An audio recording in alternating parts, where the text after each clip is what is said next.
ప్రేక్షక దేవుళ్లకు నమస్కారం. గురువారం సాయంత్రం. ఈ సమయం సాధారణమైనది కాదు. సూర్యుడు అస్తమించి చంద్రుడు ఇంకా పూర్తిగా రాకముందు ఉండే ఆ సంధ్యా సమయం సాక్షాత్తు ఆ లక్ష్మీనారాయణుల అనుగ్రహం భూమిపై ప్రసరించే అద్భుత ముహూర్తం.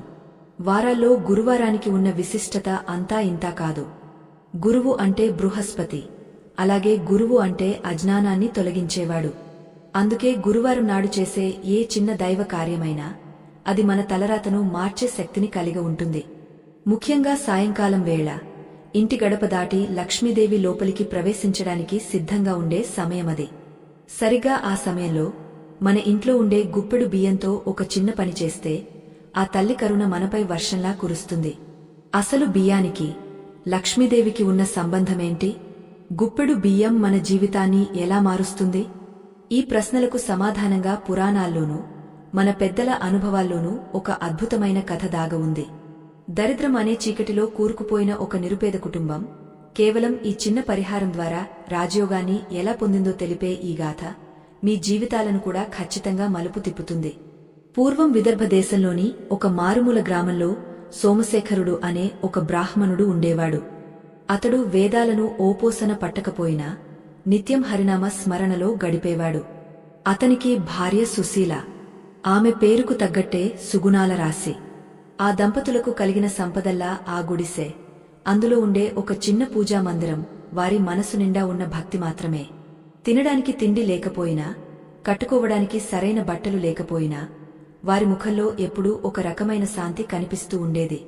కాని విధి ఆడే వింత నాటకంలో మనిషి ఎంత మంచివాడైతే అతనికి అన్ని కష్టాలు ఎదురవుతాయేమో అనిపిస్తుంది.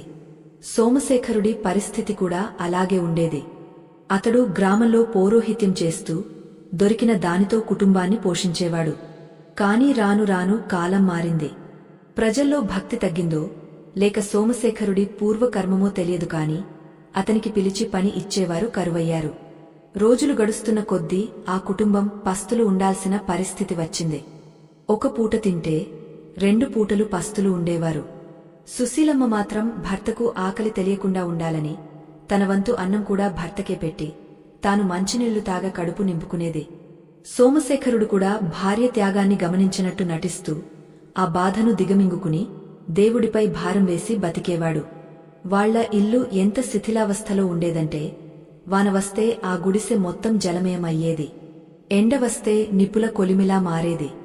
అయినా సరే వారు ఏనాడు ఎవరి దగ్గర చేయి చాచి అప్పు అడగలేదు. అప్పు అడిగితే ఆత్మాభిమానం చచ్చిపోతుందని, దేవుడు ఇచ్చిన కష్టాన్ని చిరునవ్వుతో స్వీకరించాలని వారు భావించేవారు. అయితే మనిషి ఓర్పుకు కూడా ఒక హద్దు ఉంటుంది కదా. ఒకనాడు సోమశేఖరుడికి వరుసగా 3 రోజులు ఏ పని దొరకలేదు. ఇంట్లో ఉన్న బియ్యం గింజలు కూడా నిండుకున్నాయి. కనీసం గంజి కాచుకుందామన్న నూకలు కూడా లేని పరిస్థితి.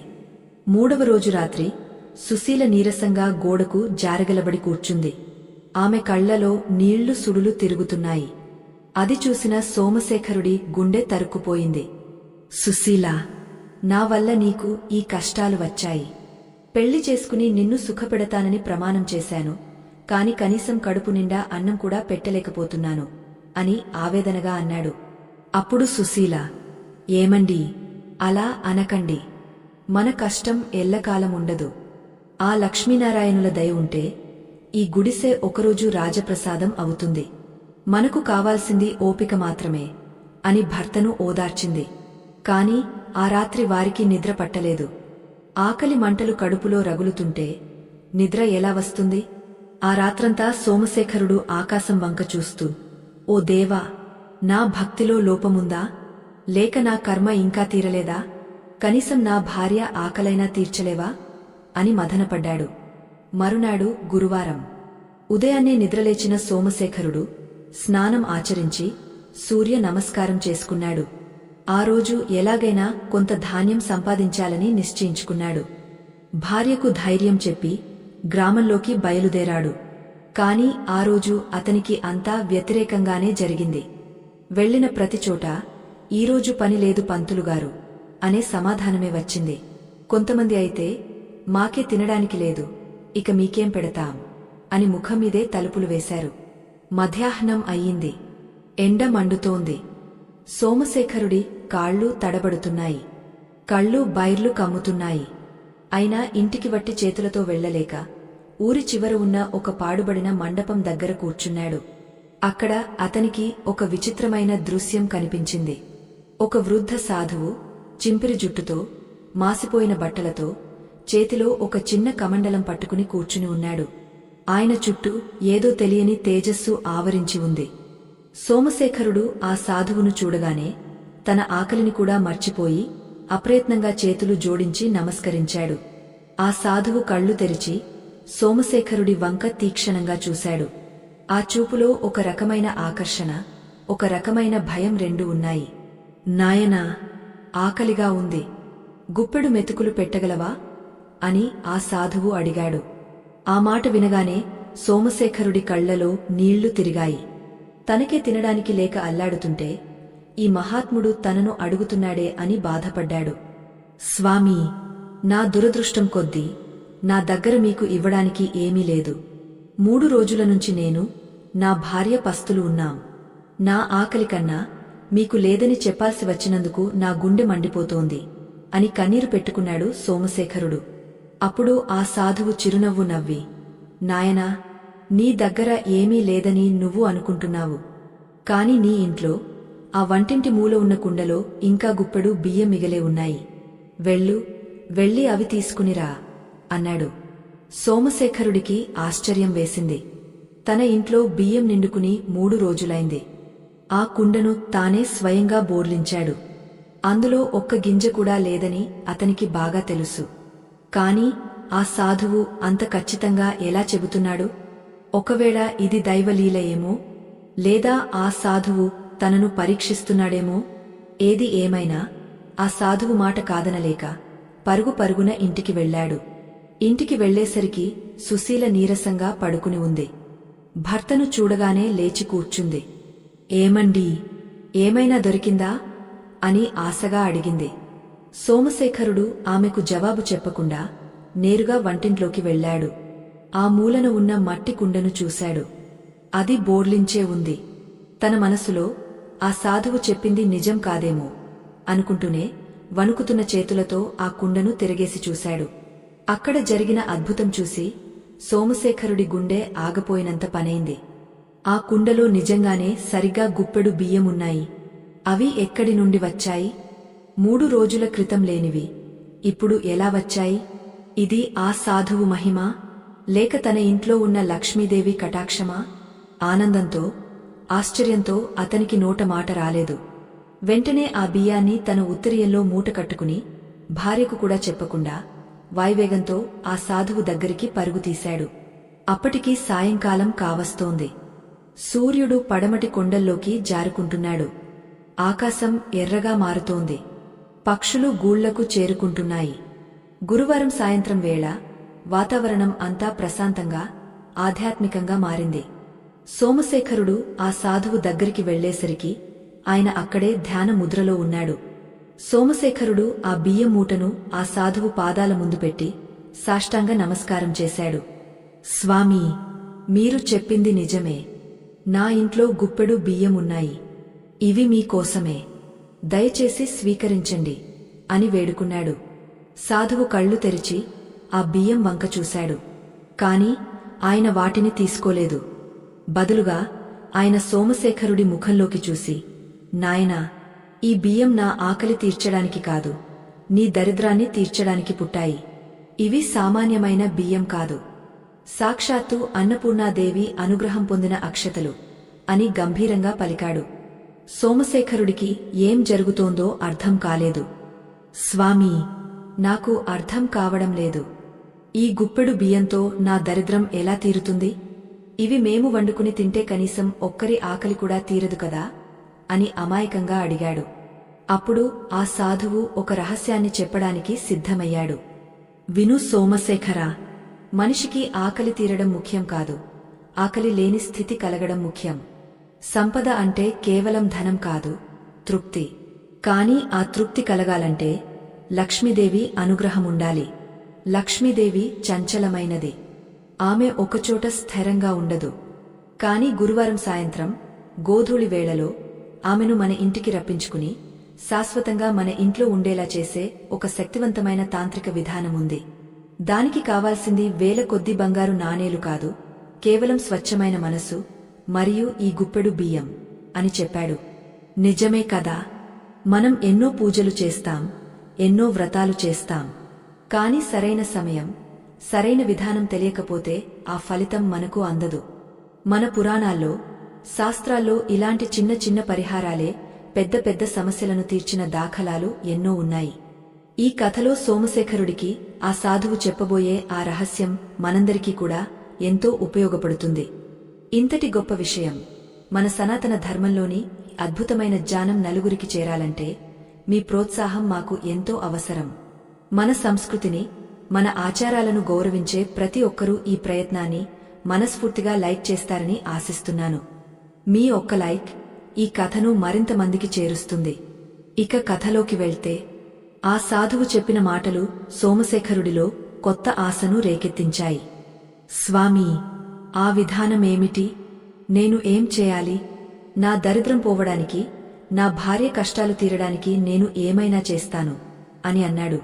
సాధువు చిరునవ్వుతో, తొందరపడకు నాయనా, ఇది కేవలం ఒక పూజ కాదు, ఇది ఒక పరీక్ష. ఈ గుప్పెడు బియ్యాన్ని ఇంటికి తీసుకువెళ్ళు. ఈ రోజు గురువారం సాయంత్రం కదా, సరిగా సూర్యుడు అస్తమించిన తర్వాత దీపారాధన చేసే సమయం దాటిన వెంటనే ఒక ప్రత్యేకమైన క్రియ చేయాలి. కాని గుర్తుంచుకో, ఈ క్రియ చేసేటప్పుడు నీ మనసులో ఎలాంటి కోరిక ఉండకూడదు. కేవలం అమ్మవారిపై భక్తి మాత్రమే ఉండాలి. ఒక్కసారి నీ మనసులో స్వార్థం ప్రవేశిస్తే ఈ బియ్యం బూడిదగా మారిపోతాయి అని హెచ్చరించాడు. ఆ మాట వినగానే సోమశేఖరుడికి వెన్నులో వణుకు పుట్టింది. మనిషి అన్నాక కోరికలు లేకుండా ఎలా ఉంటాడు? అందులోనూ కటిక పేదరికంలో ఉన్నవాడు ధనం కావాలని కోరుకోకుండా ఎలా ఉంటాడు? ఇదే అసలైన పరీక్ష. సాధువు సోమశేఖరుడికి ఆ బియ్యంతో చేయాల్సిన విధానాన్ని వివరించడం మొదలుపెట్టాడు. ముందుగా నువ్వు ఇంటికి వెళ్లి శుచిగా స్నానం చేయి. మీ పూజా మందిరంలో ఒక ఆకును పరిచి అందులో ఈ బియ్యాన్ని పోయి ఆ బియ్యం మధ్యలో అంటూ సాధువు చెప్తున్న విధానం చాలా విచిత్రంగా ఉంది. అందులో వాడాల్సిన వస్తువులు, చదవాల్సిన మంత్రం అన్నీ చాలా కొత్తగా ఉన్నాయి. ముఖ్యంగా ఆ బియ్యాన్ని పట్టుకుని లక్ష్మీదేవిని ఎలా ఆహ్వానించాలి అనే విషయం వింటుంటేనే సోమశేఖరుడికి రోమాలు నిక్కబొడుచుకున్నాయి. ఆ సాధువు చెప్పిన ప్రతి మాటను సోమశేఖరుడు శ్రద్ధగా విన్నాడు. అయితే చివరిలో ఆ సాధువు ఒక కఠినమైన నియమం పెట్టాడు. ఈ పూజ పూర్తయ్యేలోపు మీ ఇంటికి ఎవరు వచ్చినా, ఏది అడిగినా నువ్వు కాదనకుండా ఇవ్వాలి. అది ఈ గుప్పెడు బియ్యమైనా సరే.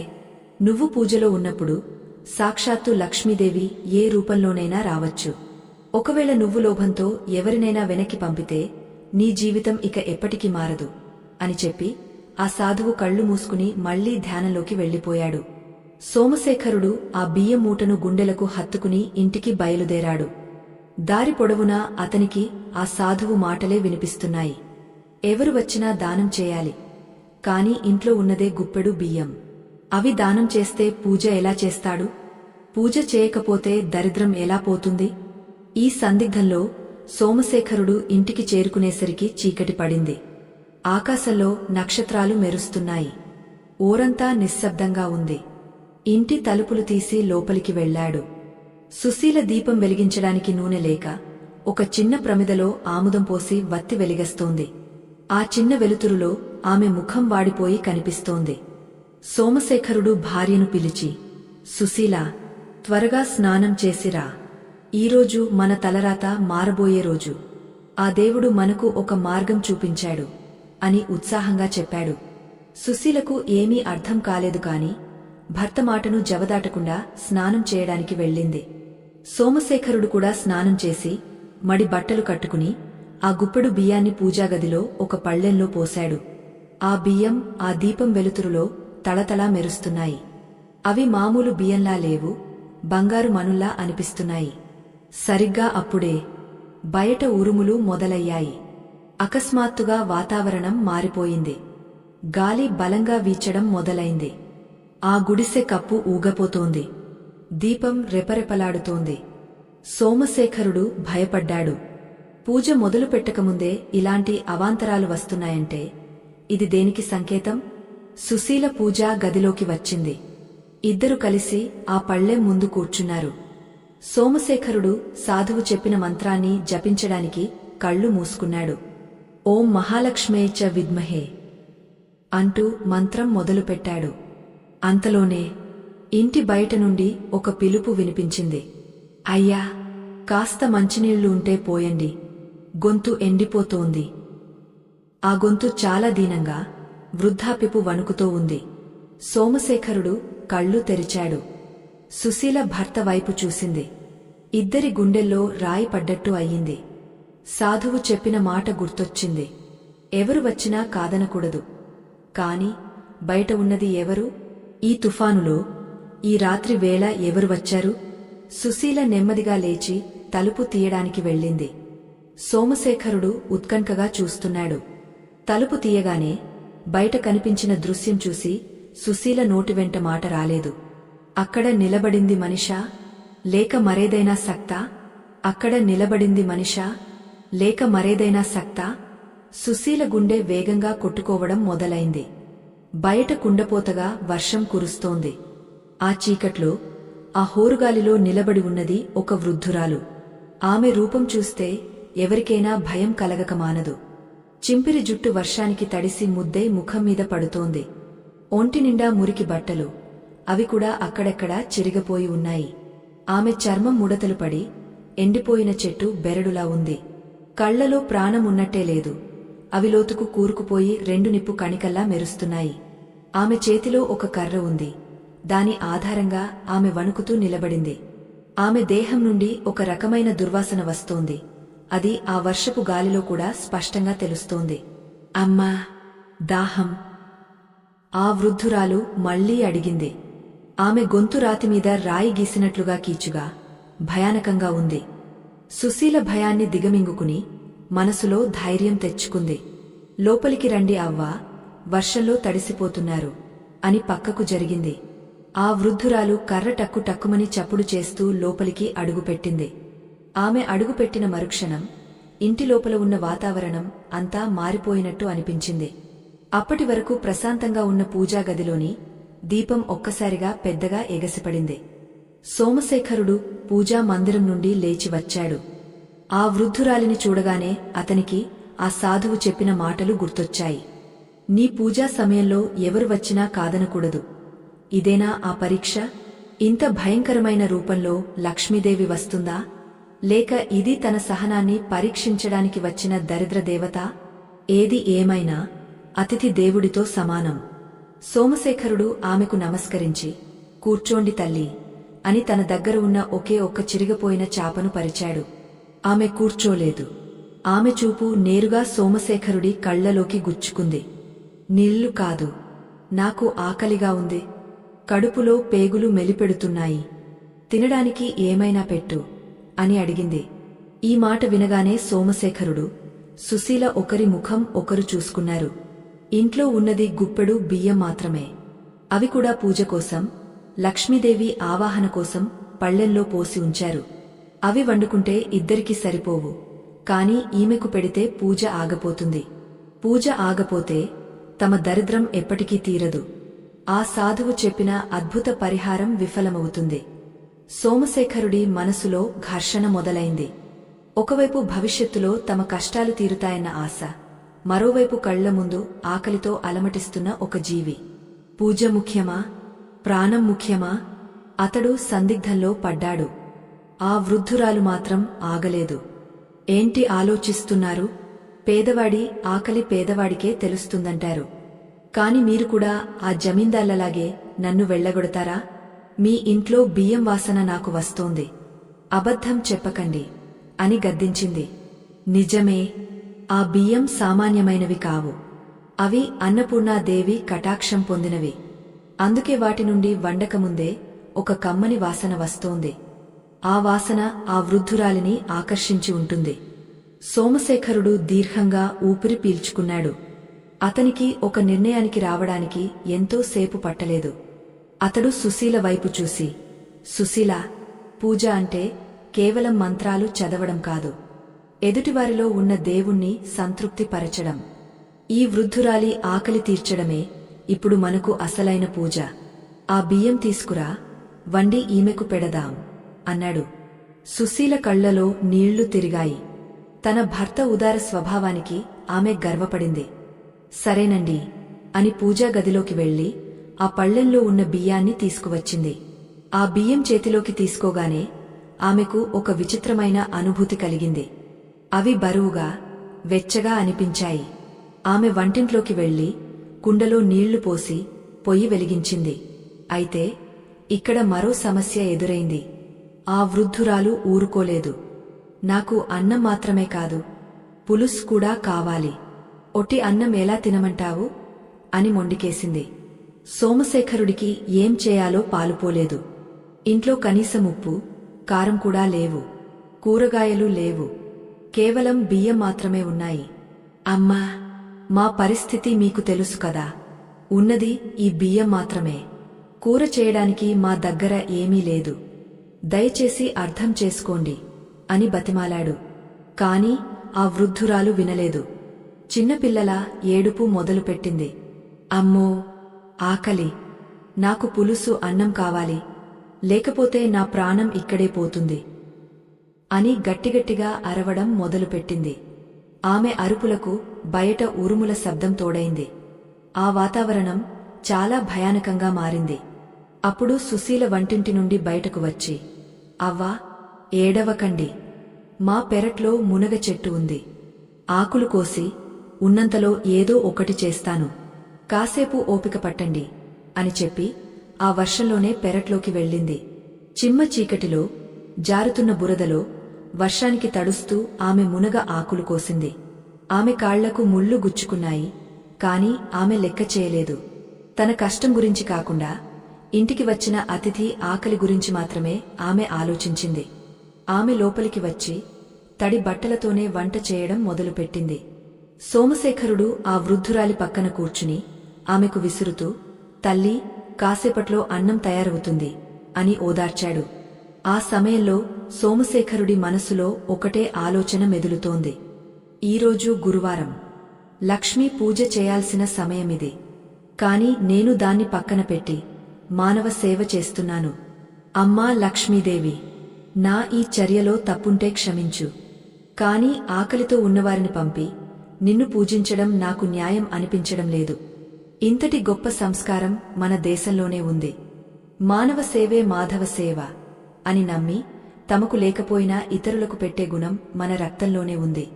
మనం ఎంత సంపాదించామన్నది ముఖ్యం కాదు, ఎంతమందికి సహాయపడ్డామన్నదే నిజమైన ఆస్తి.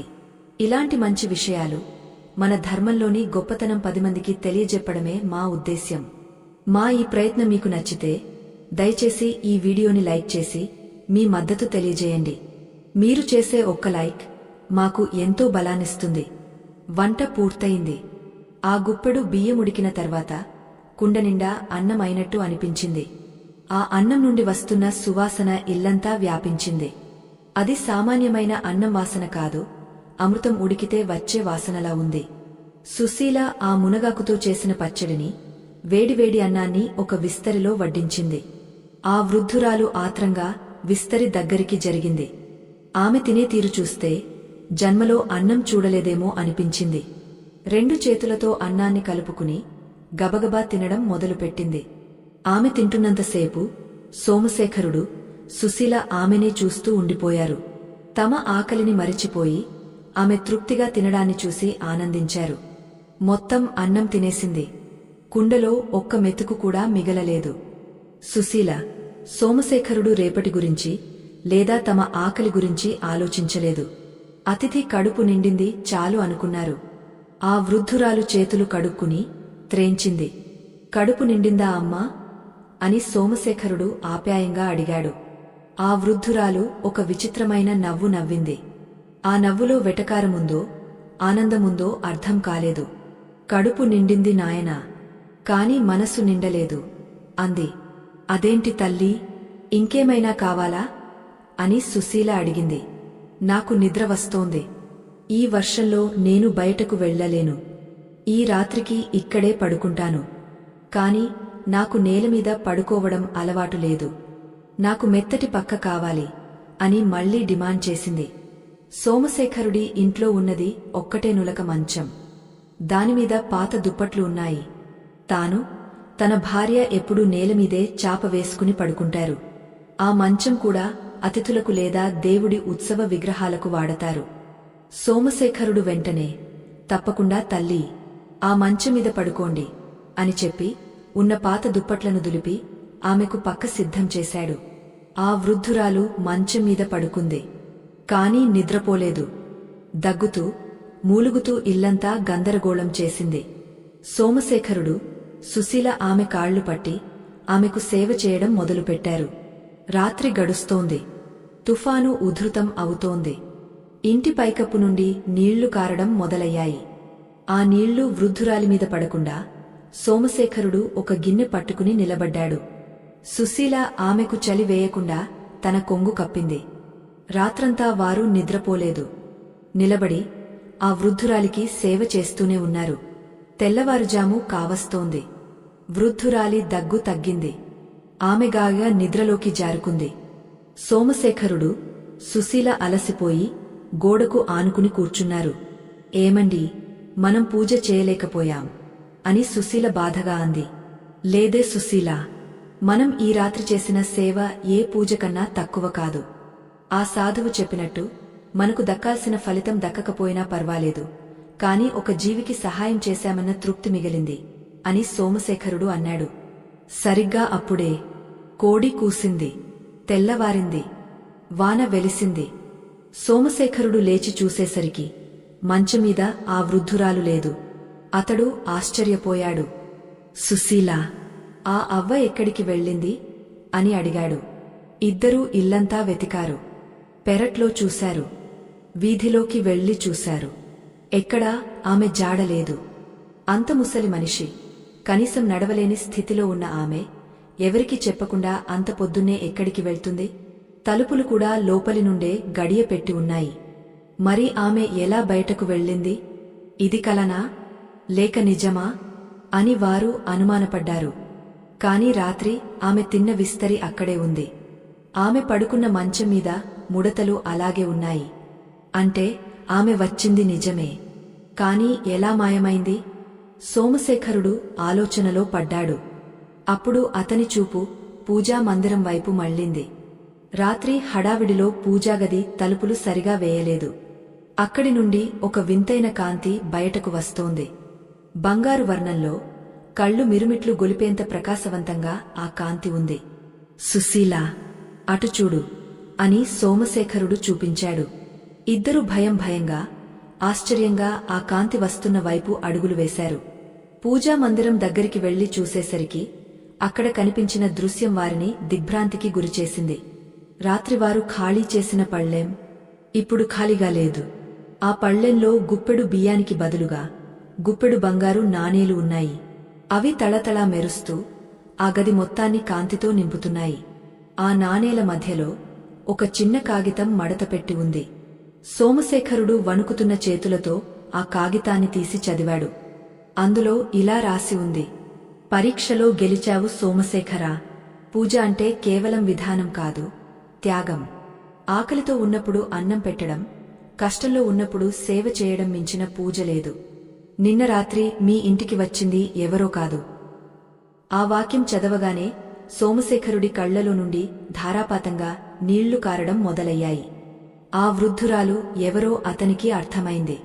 సుశీల ఆశ్చర్యంగా భర్త వైపు చూసింది.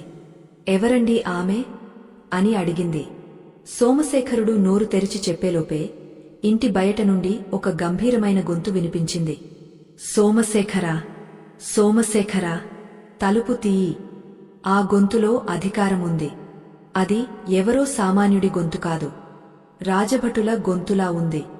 అప్పుడే లక్ష్మీదేవి కటాక్షం దక్కిందని సంతోషపడాలో, లేక రాజభటులు ఎందుకు వచ్చారో అని భయపడాలో తెలియని స్థితిలో వారు తలుపు తీశారు.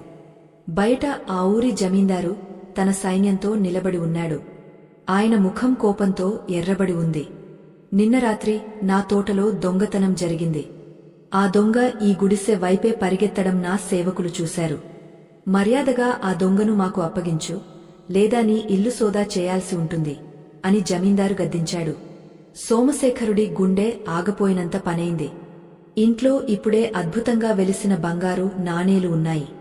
ఒకవేళ జమీందారు వాటిని చూస్తే అవి దొంగతనం చేసినవే అని భావిస్తే, పేదవాడి ఇంట్లో బంగారం దొరికితే అది దొంగతనమే అని లోకం నమ్ముతుంది కదా. లక్ష్మీదేవి పరీక్ష ఇంకా ముగియలేదా? ఇదెక్కడి కొత్తగండం? సోమశేఖరుడికి కాళ్ల కింద భూమి కంపించినట్లయింది. చేతిలో ఉన్న ఆ పవిత్రమైన కాగితాన్ని వెంటనే తన ఉత్తరీయం మడతలో దాచేశాడు. దొంగతనం అనే నింద పడటం ఒక బ్రాహ్మణుడికి మరణం కంటే ఎక్కువ బాధాకరం. అందులోనూ ఇప్పుడు వారి ఇంట్లో దొంగ సొత్తు అని అనుమానించదగ్గ రీతిలో ఆకస్మికంగా వచ్చిన బంగారు నాణేలు ఉన్నాయి. పరిస్థితి విషమించింది. జమీందారు గొంతులోని కాఠిన్యం చూస్తుంటే ఆయన మాట వినకపోతే ప్రాణాలకే ముప్పు వాటిల్లేలా ఉంది. సుశీల భయంతో వణుకుతూ భర్త వెనుక దాక్కుంది. సోమశేఖరుడు ధైర్యం తెచ్చుకుని వణుకుతున్న చేతులతో తలుపు గడియ తీశాడు. తలుపు తెరుచుకోగానే బయట నిలబడ్డ జమీందారు రుద్రమూర్తిలా కనిపించాడు. ఆయన వెనుక నలుగురు దృఢమైన సైనికులు చేతిలో బల్లెములు పట్టుకుని సిద్ధంగా ఉన్నారు. నమస్కారం బాబుగారు అని సోమశేఖరుడు వినయంగా చేతులు జోడించాడు. నమస్కారాలు తర్వాత ముందు దొంగను బయటకు పంపు అని గద్దించాడు జమీందారు. నా పండ్ల తోటలో అత్యంత విలువైన బంగారు పనస పండును దొంగలించి ఈ దారిలోనే వచ్చాడట ఆ దొంగ. నా భటులు వాడిని తరిముతుంటే వాడు మాయమైనట్టు ఇక్కడే కనిపించకుండా పోయాడు. ఈ చుట్టుపక్కల ఉన్నది నీ గుడిసె ఒక్కటే. ఖచ్చితంగా వాడు నీ ఇంట్లోనే దాక్కుని ఉంటాడు అని ఆరోపించాడు. అయ్యో బాబుగారు, ఎంతమాట! మేము నిష్ఠాగరిష్కులం. మా ఇంట్లోకి దొంగను రానిస్తామా? అయినా మా ఇల్లు చాలా చిన్నది. ఇక్కడ దాక్కోవడానికి స్థలం ఎక్కడుంది? నిన్న రాత్రి ఒక వృద్ధురాలు వచ్చింది. ఆమెకు అన్నం పెట్టి ఆశ్రయం ఇచ్చాము. తెల్లవారుజామునే ఆమె వెళ్లిపోయింది. ఆమె తప్ప వేరెవరూ మా ఇంటికి రాలేదు అని సోమశేఖరుడు వివరించడానికి ప్రయత్నించాడు. వృద్ధురాలా? కట్టుకథలు చెప్పకు సోమశేఖరా. ఆ దొంగ మారువేషంలో వచ్చి ఉంటాడు. లేదా నువ్వే వాడికి ఆశ్రయమిచ్చి వాటా పంచుకుని ఉంటావు. పేదవాడికి నిజాయితీ ఆకలితో పాటే చచ్చిపోతుంది అని జమీందారు అవహేళనగా నవ్వాడు. ఆ మాట సోమశేఖరుడి గుండెను బాకులా గుచ్చింది. పేదరికం శాపమే కాని పాపం కాదు కదా. భటులారా, ఆలస్యమెందుకు? ఇల్లు మొత్తం జల్లెడ పట్టండి. ఆ దొంగ దొరకకపోయినా పర్వాలేదు, ఆ బంగారు పనస పండు మాత్రం దొరకాలి. అది నా పూర్వీకుల ఆస్తి. అది దొరికే వరకు ఈ ఇంటిని వదలకండి అని ఆజ్ఞాపించాడు జమీందారు. ఆ వెంటనే భటులు రాబందుల్లా ఆ చిన్న గుడిసె మీద పడ్డారు. వంటింట్లోకి దూరి కుండలను నేలకేసి కొట్టారు. మంచాన్ని తిరగేసి పాత బట్టలను చిందరవందర చేశారు. బియ్యం డబ్బాలను బోర్లించారు. సుశీల తన వంటింటి సామాను అలా ధ్వంసం అవుతుంటే కన్నీళ్లు పెట్టుకుంది. అయ్యలారా, పుణ్యముంటుంది, అలా చేయకండి. మాకు తినడానికి ఉన్న ఆ కాస్త సామాను పాడు చేయకండి అని వేడుకుంది. కాని అధికారం మదల్లో ఉన్నవారికి పేదవాడి ఏడుపు వినిపించదు కదా. సోమశేఖరుడి దృష్టి మాత్రం పూజాగది వైపే ఉంది. అక్కడే ఆ బంగారు నాణేలు ఉన్నాయి. భటులు అటువైపు వెళ్తే ఖచ్చితంగా ఆ నాణేలు కనిపిస్తాయి. అప్పుడు జమీందారు వాటిని చూసి ఇవే ఆ దొంగలించిన సొత్తు అని భావిస్తాడు. తాము దొంగలమని ముద్ర వేస్తాడు. దేవుడు ఇచ్చిన వరం శాపంగా మారబోతోందా? అమ్మా మహాలక్ష్మి, నువ్వే కాపాడాలి. ఇది నువ్వు పెట్టిన పరీక్ష అయితే మేము ఓడిపోయేలా ఉన్నాం. సత్యం గెలవాలంటే నీ అనుగ్రహం కావాలి అని మనసులో ప్రార్థించాడు. అంతలోనే ఒక భటుడు పూజాగది తలుపులు తన్నాడు. లోపల వెలుగుతున్న దీపం కాంతిలో ఆ పళ్ళెంలో ఉన్న బంగారు నాణేలు తళతళా మెరుస్తూ కనిపించాయి. అది చూడగానే ఆ భటుడి కళ్ళు జిగేలుమన్నాయి. దొరా, ఇటు చూడండి, దొంగ దొరికాడు, సొత్తు దొరికింది అని గట్టిగా అరిచాడు. ఆ అరుపు వినగానే సోమశేఖరుడి కాళ్లలో వణుకు పుట్టింది. జమీందారు వడివడిగా పూజాగది దగ్గరికి వచ్చాడు. ఆ పళ్ళెంలో ఉన్న రాసుల కొద్ది బంగారు నాణేలను చూసి ఆయన నోరు వెళ్లబెట్టాడు. అవి సాధారణమైన నాణేలు కావు. పూర్వకాలపు రాజుల ముద్రికలు కలిగిన అత్యంత విలువైన వరహాలు. అంత సంపదను చూసేసరికి జమీందారు కళ్లలో దురాశ అనే దెయ్యం ప్రవేశించింది. ఆయన వెతుకుతున్నది ఒక బంగారు పనస పండు. కాని ఇక్కడ దొరికింది అంతకు 1000 రెట్లు విలువైన నిధి. జమీందారు సోమశేఖరుడి వైపు క్రూరంగా చూశాడు. చూసావా సోమశేఖరా, నువ్వు ఎంతటి మోసగాడివో ఇప్పుడు అర్థమైంది. ఇన్ని రోజులు పేదవాడిలా నటిస్తూ ఊరిని నమ్మించావు. అసలు నువ్వు పగలు పూజారివి, రాత్రిపూట దొంగవి అన్నమాట. మా తోటలో దొంగలించిన బంగారు పనసను కరిగించి ఇలా నాణేలుగా మార్చావా? ఎంత తెలివి అని నిందల మీద నిందలు వేశాడు. లేదు బాబుగారు, అది అబద్ధం. మీరు నన్ను అపార్థం చేసుకుంటున్నారు. ఆ నాణేలు మావి కావు, అలా అని దొంగలించినవి కూడా కావు. అది దైవనిధి. నిన్న రాత్రి మా ఇంటికి వచ్చిన అతిథికి సేవ చేసినందుకు సాక్షాత్తు లక్ష్మీదేవి అనుగ్రహించి ఇచ్చిన వరం అది. నమ్మండి బాబుగారు అని సోమశేఖరుడు కన్నీళ్లతో పాదాలమీద పడ్డాడు. కాని లోకంలో సత్యం చెప్పేవాడికి కష్టాలు ఎక్కువ, అబద్ధం చెప్పేవాడికి ఆదరణ ఎక్కువ. ఇది కలియుగ ధర్మం. మనం కూడా ఎన్నోసార్లు నిజాయితీగా ఉండి నిందలు మోసే ఉంటాం. అలాంటి సమయంలోనే మన ధైర్యం సన్నగిల్లుతుంది. కాని గుర్తుంచుకోండి, నిపుణు బూడిద ఎంతకాలం కప్పినా ఏదో ఒకనాడు అది భగ్గుమని లేస్తుంది. సత్యం కూడా అంతే. మన పురాణ కథల్లోని ఈ నీతిని 10 మందికి పంచడానికి మేము పడే ఈ తపనను మీరు అర్థం చేసుకుంటారని ఆశిస్తున్నాను. దయచేసి ఈ వీడియోను లైక్ చేసి సత్యానికి మీ మద్దతు తెలియజేయండి. మీ లైక్ మాకు శ్రీరామరక్ష. కథలో ఏం జరిగిందంటే, జమీందారు సోమశేఖరుడి మాటలను కొట్టిపారేశాడు. దేవుడు వరమిచ్చాడా? అమాయకులను నమ్మించడానికి బాగానే కథ అలావు. దేవుడు గుడిలో ఉంటాడు, దొంగ ఇంట్లో కాదు.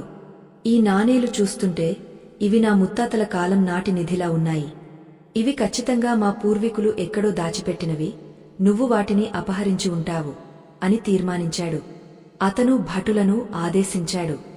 ఆ బంగారాన్ని స్వాధీనం చేసుకోండి. ఈ దొంగ బ్రాహ్మణుడిని, అతని భార్యను బంధించి మన రచ్చబండ దగ్గరికి ఈడ్చుకురండి. ఈరోజు ఓరందరి ముందు వీడి నిజస్వరూపం బయటపెట్టి తగిన శిక్ష విధిస్తాను. భటులు ముందుకు వచ్చి సోమశేఖరుడిని, సుశీలను పట్టుకున్నారు.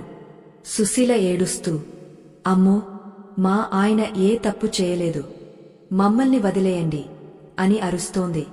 సోమశేఖరుడు నిశ్చేష్టుడైపోయాడు. దైవమిచ్చిన వరం ఇలా మెడకు చుట్టుకుంటుందని అతడు ఊహించలేదు.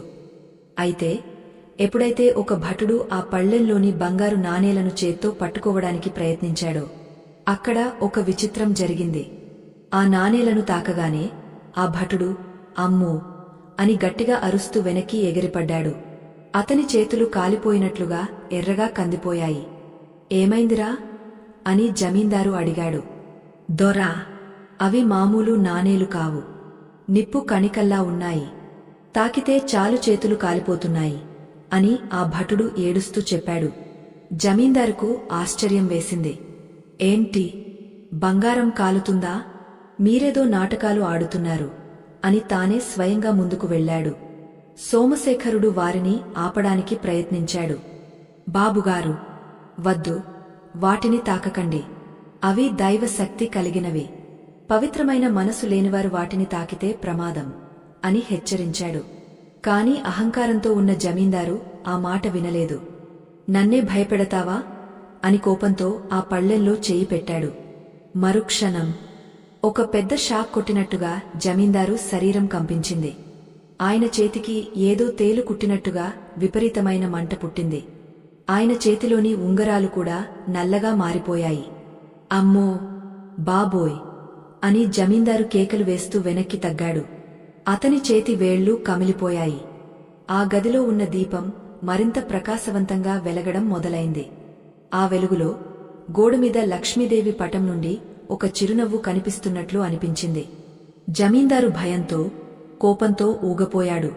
ఇది దైవశక్తి అని నమ్మడానికి అతని అహం అడ్డొచ్చింది. వెంటనే, ఓహో, వీడు దొంగే కాదు, చేతబడి చేసే మాంత్రికుడు కూడా. ఈ నాణేలకు ఏదో క్షుద్రమంత్రం కట్టించాడు. అందుకే తాకితే కాలుతున్నాయి. వీడు చాలా ప్రమాదకరం.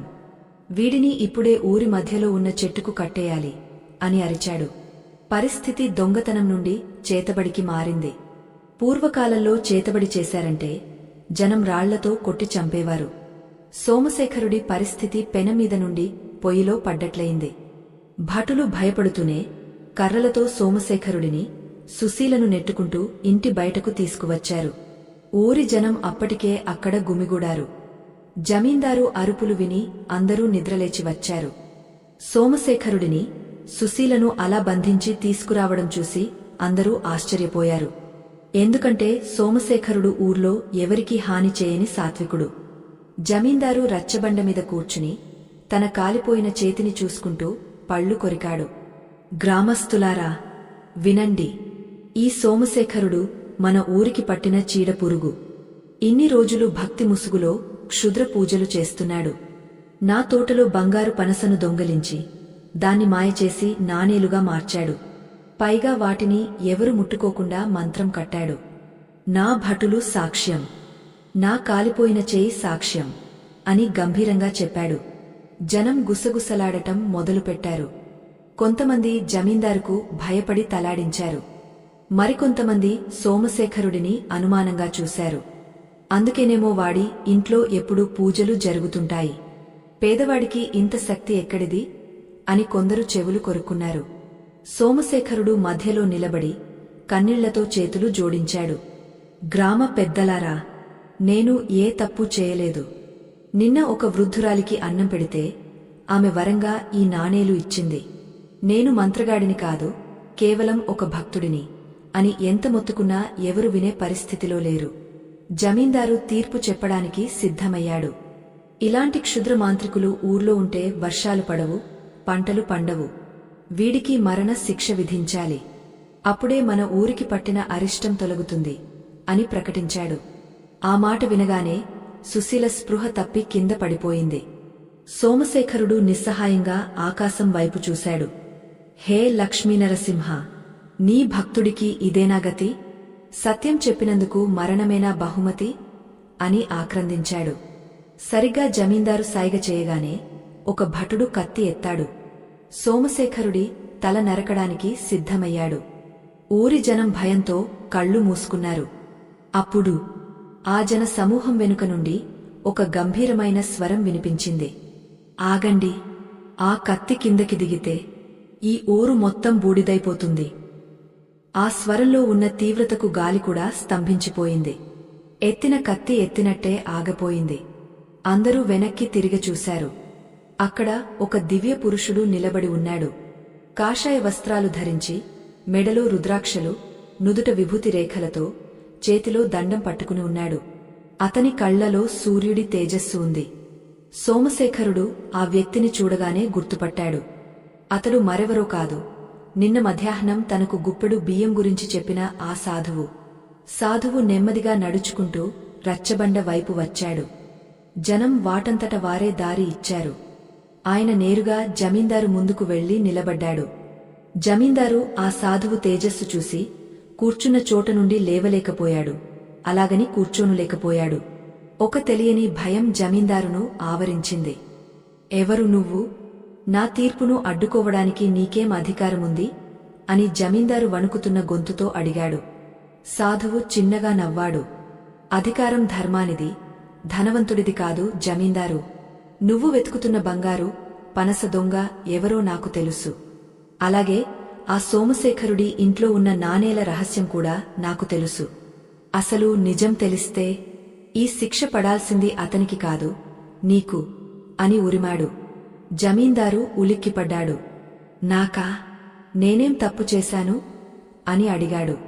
నువ్వు చేసిన తప్పు సామాన్యమైనది కాదు. ఈ సోమశేఖరుడి ఇంట్లో వెలిసిన ఆ బంగారు నాణేలు నీ పూర్వీకుల ఆస్తి అని అబద్ధం చెప్పావు. కాని ఆ నాణేల మీద ఉన్న ముద్ర ఎవరిదో తెలుసా? అవి సాక్షాత్తు కుబేరుడి ఖజానాలోనివి. మనిషి చేతులతో తయారు చేసినవి కావు. వాటిని తాకే అర్హత కేవలం నిస్వార్థమైన మనసు ఉన్నవాడికే ఉంటుంది. నీలాంటి లోభి తాకితే అవి అగ్నిగుండంలా మారతాయి. అదే నీ చేతికి జరిగిన గాయం అని సాధువు వివరించాడు. జనం ఆశ్చర్యపోయారు. సాధువు చెప్పింది నిజమే అనిపించింది. జమీందారు చేతిగాయం ఇంకా మండుతూనే ఉంది. సరే, ఆ నాణేల సంగతి వదిలేయి. మరి నా తోటలో దొంగతనం సంగతి ఏంటి? అది చేసింది వీడే కదా అని జమీందారు బుకాయించాడు. సాధువు సోమశేఖరుడి వైపు తిరిగి, నాయనా, నీ దగ్గర ఒక కాగితముంది కదా, అది బయటకు తీయి అన్నాడు. సోమశేఖరుడు తన ఉత్తరీయం మడతలో దాచిన ఆ కాగితాన్ని తీసి సాధువు చేతికి ఇచ్చాడు. సాధువు ఆ కాగితాన్ని అందరికీ చూపించి, ఇందులో రాసి ఉన్నది చదవండి. ఇది రాసింది మనిషి కాదు. నిన్న రాత్రి సోమశేఖరుడి ఇంటికి వచ్చిన ఆ వృద్ధురాలు ఎవరో తెలిస్తే మీరందరూ ఈ నేలమీద సాష్టాంగపడతారు అన్నాడు. అందరూ ఉత్కంఠగా చూస్తుండగా సాధువు ఆ రహస్యాన్ని విప్పబోతున్నాడు. కాని జమీందారులో ఇంకా అసూయ చావలేదు. ఆగు, ఆ కాగితం ఏదో మాయ కాగితం అయ్యుంటుంది. నేను దాన్ని నమ్మను. అసలు ఆ వృద్ధురాలు ఎవరు? ఆమె ఈ ఊరిలో ఎవరికంటా పడకుండా ఎలా వచ్చింది? ఎలా వెళ్ళింది? దీని వెనుక ఏదో పెద్ద కుట్ర ఉంది అని అరిచాడు. సాధువు జమీందారు కళ్లలోకి సూటిగా చూసి, నువ్వు సాక్ష్యం కోరుతున్నావు కదా, సరే, అయితే విను. ఆ వృద్ధురాలు ఎవరో కాదు, నీ ఇంటి కులదైవం, నీ వంశం నాశనం కాకుండా కాపాడే తల్లి. కాని నువ్వు చేసిన ఒక మహాపాపం వల్ల ఆమె నీ ఇంటిని వదిలి ఈ పేద బ్రాహ్మణుడి ఇంటికి చేరింది. ఆ పాపం ఏంటో ఇప్పుడు అందరి ముందు చెప్పమంటావా అని సవాలు విసిరాడు. జమీందారు ముఖం పాలిపోయింది. తన వంశానికి సంబంధించిన ఒక రహస్యం, తాను చేసిన ఒక తప్పు ఎవరికీ తెలియదనుకున్నాడు. కాని ఈ సాధువుకు ఎలా తెలిసింది? ఇంతకీ జమీందారు చేసిన ఆ మహాపాపమేమిటి? కులదైవం ఆగ్రహించి ఆ పేదవాడి ఇంటికి ఎందుకు వెళ్ళింది? ఆ గుప్పెడు బియ్యంతో చేసిన పూజకు జమీందారు పతనానికి ఉన్న సంబంధమేమిటి? ఈ ప్రశ్నలకు సమాధానం తెలియాలంటే ఇంతకీ జమీందారు చేసిన ఆ మహాపాపమేమిటి? కులదైవం ఆగ్రహించి ఆ పేదవాడి ఇంటికి ఎందుకు వెళ్ళింది? ఆ గుప్పెడు బియ్యంతో చేసిన పూజకు జమీందారు పతనానికి ఉన్న సంబంధమేమిటి? అక్కడున్న జనం అంతా ఊపిరి బిగబట్టి వింటున్నారు. ఆ సాధువు కళ్లలో అగ్నిపర్వతం బద్దలవుతున్నంత ఆవేశం కనిపిస్తోంది. జమీందారు ముఖంలో నెత్తురు చుక్కలేదు. తన గత గురువారం చేసిన పనిని ఈ సాధువుకి ఎవరు చెప్పారు? అసలు అదొక పాపం అని కూడా జమీందారు గుర్తించలేదు.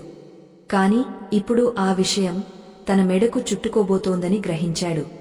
సాధువు గంభీర స్వరంతో మాట్లాడటం మొదలుపెట్టాడు.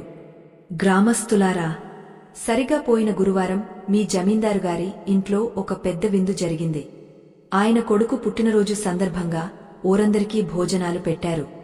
మీరందరూ వెళ్లారు, కడుపు నిండా తిన్నారు. కాని ఆ రోజు ఏం జరిగిందో మీకు తెలియదు. ఇప్పుడు చెబుతాను వినండి. ఆ రోజు మధ్యాహ్నం విందు ముగసే సమయానికి ఒక ముసలి అవ్వ ఆకలితో అలమటిస్తూ జమీందారుగారి ఇంటి ద్వారం దగ్గరికి వచ్చింది.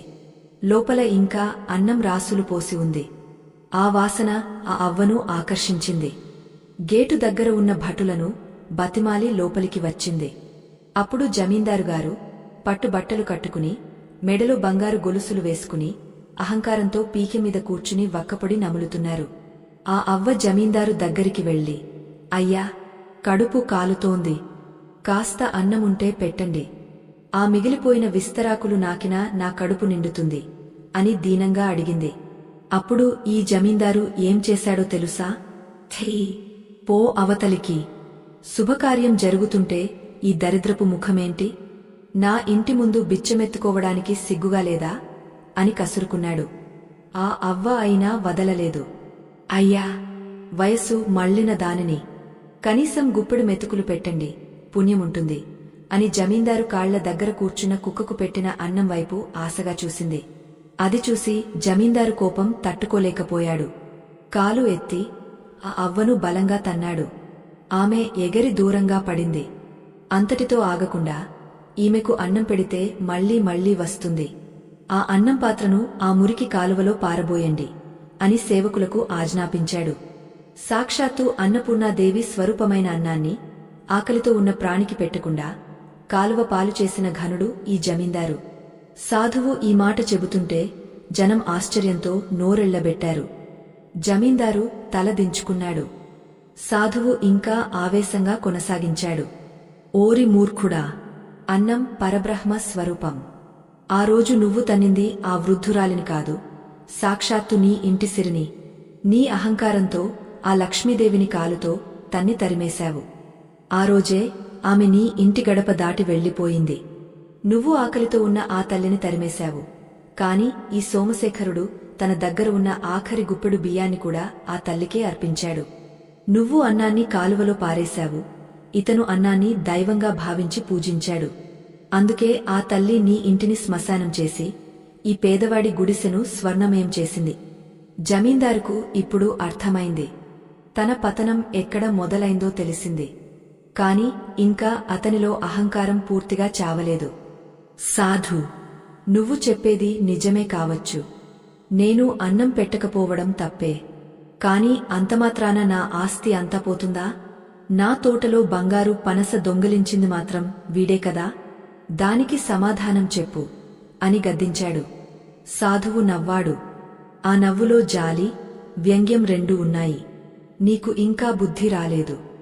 సరే, నీ అనుమానం తీరుస్తాను. ఆ బంగారు పనసను ఎవరు దొంగలించారో ఇప్పుడు ఎక్కడ ఉందో నీకు ఇప్పుడే చూపిస్తాను.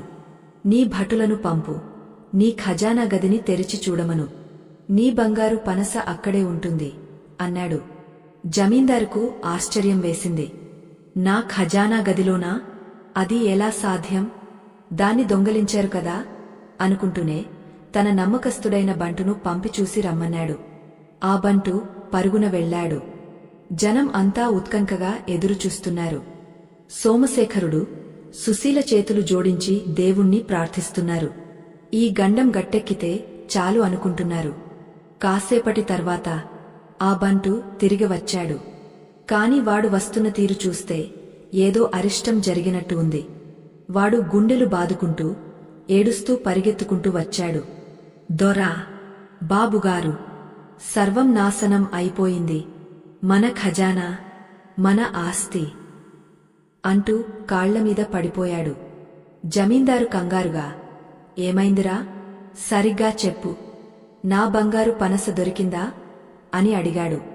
పనస కాదు దొరా, అక్కడ ఏమీ లేదు. మన ఖజానా గది మొత్తం ఖాళీగా ఉంది. ఉన్న బంగారం, వెండి, వజ్రాలు అన్నీ మాయమైపోయాయి. కేవలం బూడిద కుప్పలు మాత్రమే మిగలాయి. ఆ బూడిద మధ్యలో ఒక ఎండిపోయిన, కుళ్ళిపోయిన పనస పండు మాత్రమే ఉంది దొరా అని ఆ బంటు గట్టిగా ఏడ్చాడు. ఈ మాట వినగానే జమీందారు గుండె ఆగనంత పనైంది. ఏంటి, నా సంపద అంతా బూడిదైపోయిందా? తరతరాలుగా కూడబెట్టిన ఆస్తి మాయమైందా అని పిచ్చివాడిలా అరిచాడు. సాధువు ప్రశాంతంగా, అవును జమీందారు, నువ్వు ఎప్పుడైతే అన్నాన్ని అవమానించావో అప్పుడే నీ లక్ష్మి నిన్ను వదిలిసింది. లక్ష్మి లేని ఇల్లు బూడిద కుప్పతో సమానం. ఆ కుళ్ళిపోయిన పనస పండు నీ కుళ్ళిపోయిన మనసుకి నిదర్శనం. నువ్వు చేసిన పాపానికి ఇదే ప్రాయశ్చిత్తం అని తీర్పు చెప్పాడు. జమీందారు కాళ్లలో బలం ఉడిగిపోయింది. రచ్చబండమీద కుప్పకులిపోయాడు. తన అహంకారం, తన దర్పం అంతా ఆ బూడిదలో కలిసిపోయింది. నిమిషాల్లో అతడు రాజు నుండి బంటుగా మారిపోయాడు. జనం అంతా ముక్కున వేలేసుకున్నారు. దేవుడి దెబ్బ ఎలా ఉంటుందో కళ్లారా చూశారు. అన్నం అంటే కేవలం కడుపు నింపేది కాదు, అది దైవం. మన భారతీయ సంస్కృతిలో అన్నానికి ఉన్న విలువ అలాంటిది. అన్నాన్ని గౌరవించడం, ఆకలితో ఉన్నవారికి పెట్టడం ఎంత ముఖ్యమో ఈ కథ ద్వారా మనకు అర్థమవుతోంది కదా. ఇంతటి గొప్ప నీతిని నలుగురికి పంచాలనే మా ఈ తపనను మీరు ఆదరిస్తారని, ఈ వీడియోను లైక్ చేసి మాకు బలం చేకూరుస్తారని ఆశిస్తున్నాను. అన్నం పరబ్రహ్మ స్వరూపం అని నమ్మే ప్రతి ఒక్కరూ ఈ వీడియోని లైక్ చేయండి. కథలో కీలకమైన మలుపు ఇక్కడే ఉంది. జమీందారు పతనం చూసిన తర్వాత అందరి చూపు ఇప్పుడు సోమశేఖరుడి మీద పడింది. ఇన్నాళ్లు ఎవరైతే సోమశేఖరుడిని దరిద్రుడని ఈసడించుకున్నారో వారే ఇప్పుడు అతన్ని ఒక మహానుభావుడిగా చూడటం మొదలుపెట్టారు. జమీందారు మెల్లగా సోమశేఖరుడి కాళ్ల దగ్గరికి పాకుతూ వచ్చాడు. తన కాలిపోయిన చేతులతో సోమశేఖరుడి కాళ్లు పట్టుకున్నాడు. సోమశేఖరా, నన్ను క్షమించు. నేను చేసిన పాపానికి తగిన శిక్ష పడింది. నా కళ్ళు తెరుచుకున్నాయి. సంపద శాశ్వతం కాదు, సంస్కారం శాశ్వతం అని ఇప్పుడే తెలిసింది. నీలాంటి ఉత్తముడిని దొంగ అని నిందించినందుకు నా నాలుక తెగ్గోసుకున్నా పాపం పోదు అని పశ్చాత్తాపంతో ఏడ్చాడు. సోమశేఖరుడు వెంటనే జమీందారును లేవదీశాడు. అయ్యో బాబుగారు, పెద్దవారు, నా కాళ్ళు పట్టుకోకూడదు. మనిషి అన్నాక తప్పులు చేయడం సహజం. పశ్చాత్తాపం మించిన ప్రాయశ్చిత్తం లేదు. ఆ లక్ష్మీదేవి కరుణామయి. మీరు మారారని తెలిస్తే మళ్లీ మిమ్మల్ని అనుగ్రహిస్తుంది అని ఓదార్చాడు. సోమశేఖరుడి మాటల్లోని సౌశీల్యం చూసి సాధువు ముగ్ధుడయ్యాడు. సాధువు సోమశేఖరుడి దగ్గరికి వచ్చి, నాయనా సోమశేఖరా, నీ పరీక్ష పూర్తయింది. నీ భక్తికి, నీ త్యాగానికి మెచ్చి లక్ష్మీదేవి నీ ఇంట స్థిర నివాసం ఏర్పరచుకుంది. ఆ బంగారు నాణేలు కేవలం ఆరంభం మాత్రమే. ఇకనుంచి నీ 7 తరాలకు లోటు ఉండదు. అయితే నువ్వు చేసిన ఈ పరిహారం, ఈ గుప్పెడు బియ్యం రహస్యం కేవలం నీతోనే ఆగపోకూడదు. లోకంలో ఎంతోమంది దరిద్రంతో, కష్టాలతో బాధపడుతున్నారు. వారందరికీ ఈ మార్గం చూపించాల్సిన బాధ్యత నీదే అని అన్నాడు. సోమశేఖరుడు వినయంగా, స్వామీ, ఆ అదృష్టం నాకు దక్కితే అంతకన్నా ఏం కావాలి? కాని ఆ పరిహారం పూర్తి విధివిధానాలు నాకు ఇంకా పూర్తిగా తెలియదు. నిన్న రాత్రి ఆకలితో ఉన్న అవ్వకు అన్నం పెట్టాను అంతే. అసలు ఆ గురువారం సాయంత్రం ఆ గుప్పెడు బియ్యంతో చేయాల్సిన తాంత్రిక ప్రక్రియ ఏమిటి? శాస్త్రోక్తంగా దాన్ని ఎలా చేయాలి? సామాన్య ప్రజలు కూడా ఆచరించేలా ఆ రహస్యాన్ని దయచేసి వివరించండి అని కోరాడు. జనం కూడా ఆసక్తిగా ముందుకు వచ్చారు. అవును స్వామీ, మా బతుకులు కూడా మారాలి. మా కష్టాలు తీరాలి. ఆ లక్ష్మీదేవి మా ఇంటికి కూడా రావాలంటే మేమేం చేయాలి అని అడిగారు. సాధువు చిరునవ్వు నవ్వి రచ్చబండమీద ఆసీనుడయ్యాడు. తప్పకుండా. ఇది రహస్యం కాదు. ఇది ప్రతి ఇంటిని దేవాలయం చేసే అద్భుత విద్య. కలియుగంలో మనిషి తలరాతను మార్చే శక్తి అన్నం, బియ్యం లో ఉంది. గురువారం నాడు లక్ష్మీనారాయణుల సమక్షంలో గుప్పెడు బియ్యంతో చేసే ఈ చిన్న క్రియ మీ జీవితంలో ఉన్న ఆర్థిక సమస్యలను, అప్పుల బాధలను, అనారోగ్యాలను ఎలా పారద్రోలుతుందో ఇప్పుడు సవివరంగా చెబుతాను. శ్రద్ధగా వినండి అని మొదలుపెట్టాడు. ప్రేక్షకులారా, ఈ కథలో ఇప్పటివరకు మనం సోమశేఖరుడి భక్తిని, జమీందారు అహంకారాన్ని చూశాం. కాని అసలైన భట్టం ఇప్పుడు రాబోతోంది. మీరందరూ ఎప్పుడెప్పుడా అని ఎదురుచూస్తున్న ఆ అద్భుత పరిహారం, దాన్ని ఆచరించాల్సిన పద్ధతి, నియమాలు అన్నీ ఇప్పుడు ఆ సాధువు మాటల్లోనే తెలుసుకుందాం. ఇది కేవలం కథ కాదు, మన జీవితాలకు ఒక దిక్సూచి. సాధువు తన చేతిలోని కమండలం పక్కన పెట్టి అందరినీ ప్రశాంతంగా కూర్చోమన్నాడు. సూర్యుడు పూర్తిగా ఉదయించాడు. ఆ లేలేత కిరణాలు సాధువు ముఖం మీద పడి మెరుస్తున్నాయి. నాయనలారా, అమ్మలారా, వినండి. లక్ష్మీదేవి చంచలమైనది అంటారు. కాని ఆమెను స్థిరంగా మన ఇంట్లో కట్టేయాలంటే ఆమెకు ఇష్టమైన పదార్థం ధాన్యం. అందులోనూ బియ్యం అంటే లక్ష్మీ స్వరూపం. చంద్రుడికి కారకం బియ్యం, శుక్రుడికి, లక్ష్మికి ప్రీతి బియ్యం. గురువారం నాడు బృహస్పతి అనుగ్రహం కూడా తోడవుతుంది. అందుకే ఈ 3 శక్తులను కలిపే అద్భుత ప్రయోగమే ఇది అని పీహిక వేశాడు. సాధువు ఇంకా ఏం చెప్పబోతున్నాడు?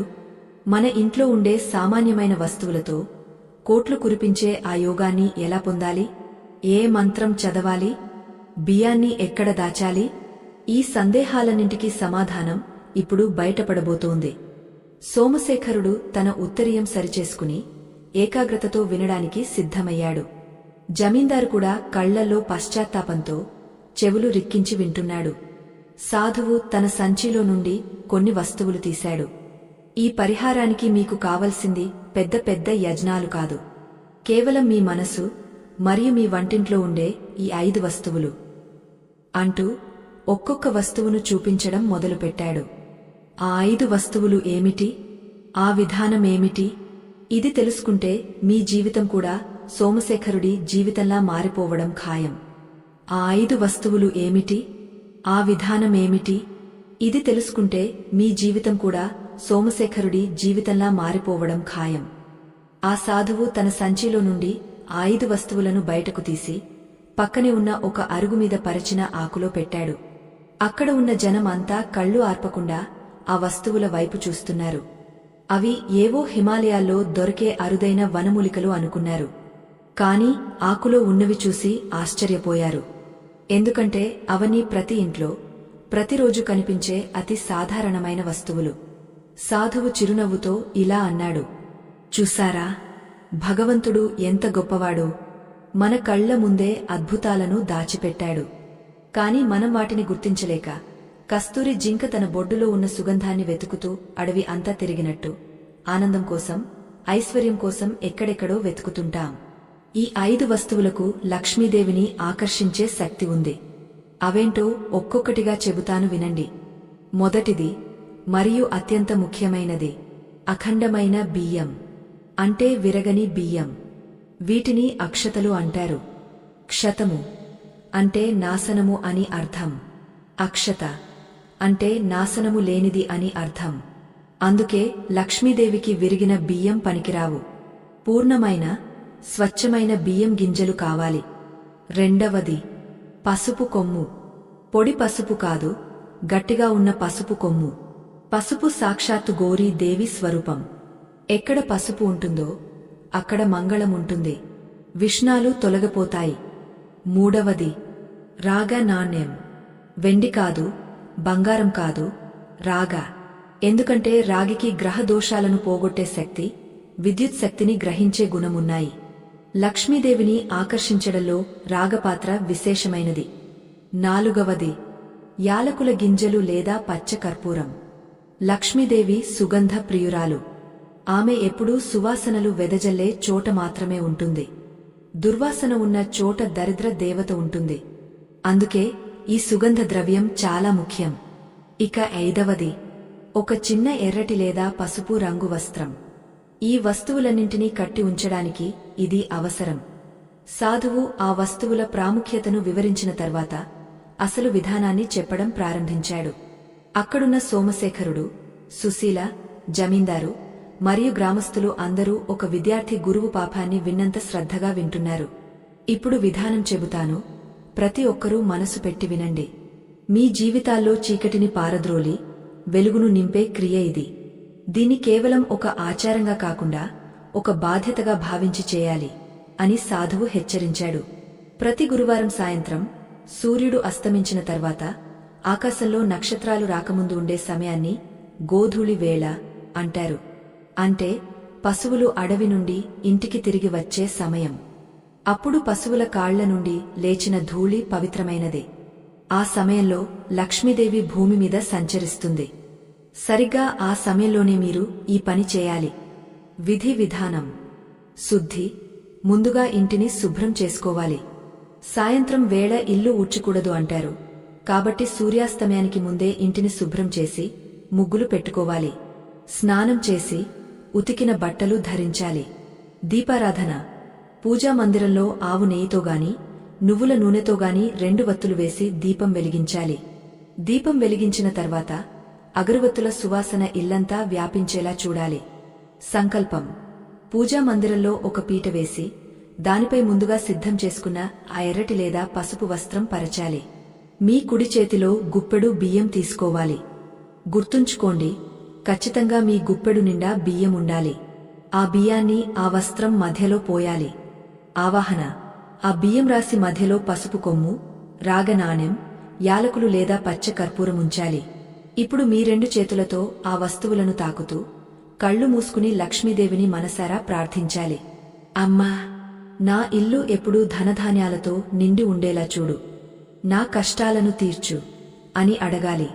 మంత్ర జపం: ఇక్కడ ఒక చిన్న బీజ మంత్రాన్ని జపించాలి. ఇది చాలా శక్తివంతమైనది. ఓం శ్రీం హ్రీం శ్రీం మహాలక్ష్మే నమః. ఈ మంత్రాన్ని 11 సార్లు జపించాలి. ఈ శబ్ద తరంగాలు ఆ బియ్యంలోకి ప్రవేశించి వాటిని అయస్కాంతంలా మారుస్తాయి. ముడుపు: మంత్ర జపం పూర్తయిన తర్వాత ఆ వస్త్రాన్ని ఒక చిన్న మూటలా, ముడుపులా కట్టాలి. దానికి పసుపు దారం వాడాలి. స్థాపన: ఇప్పుడు ఈ మూటను ఎక్కడ పెట్టాలి? ఇదే అసలైన రహస్యం. మన ఇంట్లో లక్ష్మీదేవి స్థానం బీరువా మాత్రమే కాదు, వంటగది కూడా. అన్నపూర్ణ దేవి ఉండే చోట లక్ష్మి ఉంటుంది. కాబట్టి ఈ మూటను మీరు బియ్యం నిల్వ చేసే డబ్బాలోగాని లేదా మీ ధనంలో దాచుకునే బీరువాలోగాని పెట్టవచ్చు. కానీ బియ్యం డబ్బాలో పెట్టడం శ్రేష్టం. ఎందుకంటే బియ్యం ఎప్పుడూ తరగకూడదు. ఆ పాత్రలో ఈ మూట ఉంటే ఆ పాత్ర ఎప్పటికీ ఖాళీ అవ్వదు. సాధువు చెప్పిన ఈ విధానం వినడానికి చాలా సులభంగా ఉంది. కాని ఇందులో ఒక మెలిక ఉంది.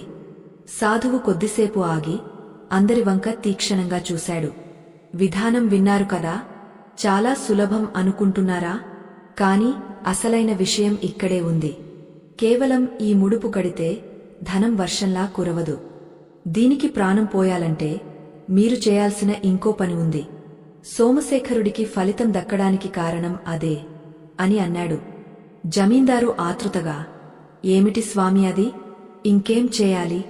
హోమాలు చేయాలా, దానాలు చేయాలా అని అడిగాడు. సాధువు నవ్వి, అవును జమీందారు, కాని నువ్వు అనుకుంటున్న దానం వేరు, ధర్మం వేరు. ఈ పరిహారం పని చేయాలంటే పాటించాల్సిన కఠినమైన నియమాలు ఉన్నాయి. అవేంటో చెబుతాను అన్నాడు. ముఖ్యమైన నియమాలు. నియమం 1, మార్పిడి ఈ ముడుపును అలాగే ఉంచకూడదు. ప్రతి గురువారం సాయంత్రం మళ్లీ స్నానం చేసి ఆ మూటను విప్పి అందులో ఉన్న పాత బియ్యాన్ని తీసేయాలి. ఆ బియ్యాన్ని పారబోయకూడదు. వాటిని వండుకుని ప్రసాదంగా మీ కుటుంబ సభ్యులు తినాలి, లేదా పాయసం చేసి పిల్లలకు పంచాలి. ఆ నాణెం, పసుపు కొమ్ము అలాగే ఉంచి కొత్తగా గుప్పెడు బియ్యం, యాలకులు వేసి మళ్లీ మూట కట్టాలి.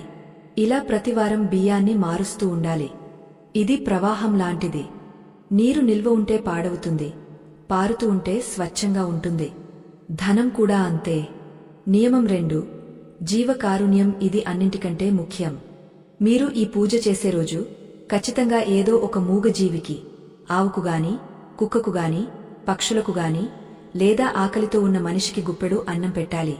సోమశేఖరుడు తన ఆకలిని చంపుకుని ఆ వృద్ధురాలికి అన్నం పెట్టాడు. ఆ త్యాగమే ఆ బియ్యాన్ని బంగారంగా మార్చింది.